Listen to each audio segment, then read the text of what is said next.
भाई दूज व्रत कथा। इस कथा को पढ़ने से ही पूर्ण माना जाता है बहनों का व्रत। भाई दूज की व्रत कथा। भाई दूज दीपावली के 2 दिन बाद कार्तिक शुक्ल द्वितीया को मनाया जाता है।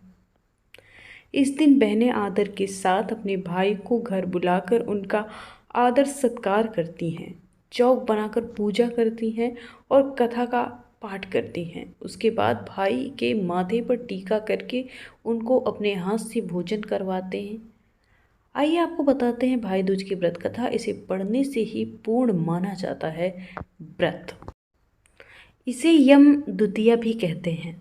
इस दिन श्रद्धा भाव से स्वर्ण वस्त्र मुद्रा आदि बहन को दान में देना चाहिए। इस दिन बहन भाई की पूजा कर उसके दीर्घ आयु तथा अपने सुहाग की कामना कर हाथ जोड़कर यमराज से प्रार्थना करती है। इसी दिन यमुना जी ने अपने भाई यमराज को सूर्य भगवान की पत्नी संज्ञा देवी थी। इनको 2 संतानें पुत्र यमराज, कन्या यमुना थी।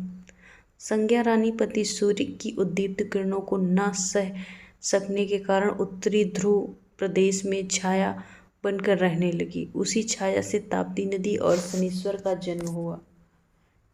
इसी छाया से अश्विनी कुमारों का जन्म हुआ, जो देवताओं के वैद्य माने जाते हैं। इधर छाया का यम तथा यमुना से व्यवहार खराब होने लगा। इससे खिन्न होकर यम ने अपनी एक नई नगरी यमपुरी बसाई। यमपुरी में पापियों को दंड देने का काम संपादित करते भाई को देखकर यमुना जी गौलोक चली आई तो उन्होंने दूतों को भेजकर यमुना को बहुत खुजवाया, मगर ना मिले। फिर स्वयं ही गोलोक गए, जहाँ विश्राम घाट पर यमुना जी से भेंट हुई। भाई को देखते ही यमुना ने हर्ष विभोर होकर उनका स्वागत सत्कार और भोजन करवाया।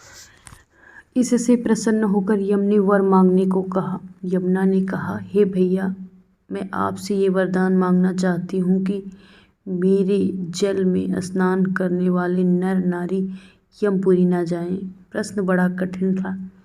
यम के ऐसा वर देने से यमपुरी का अस्तित्व समाप्त हो जाता। भाई को असमंजस में देखकर यमुना बोली, आप चिंता ना करें, मुझे ये वरदान दे कि जो लोग आज के दिन बहन के यहाँ भोजन करके इस मथुरा नगरी स्थित विश्राम घाट पर स्नान करें, वो तुम्हारे लोग न जाएं। इसे यमराज ने स्वीकार कर लिया। इस तिथि को जो सज्जन बहन के घर भोजन नहीं करेंगे, उन्हें मैं बाधक बनाकर यमपुरी ले जाऊंगा और तुम्हारे जल में स्नान करने वालों को स्वर्ग प्राप्त होगा। तभी से भाई बहन के रिश्ते का ये त्योहार हमेशा के लिए मनाया जाने लगा।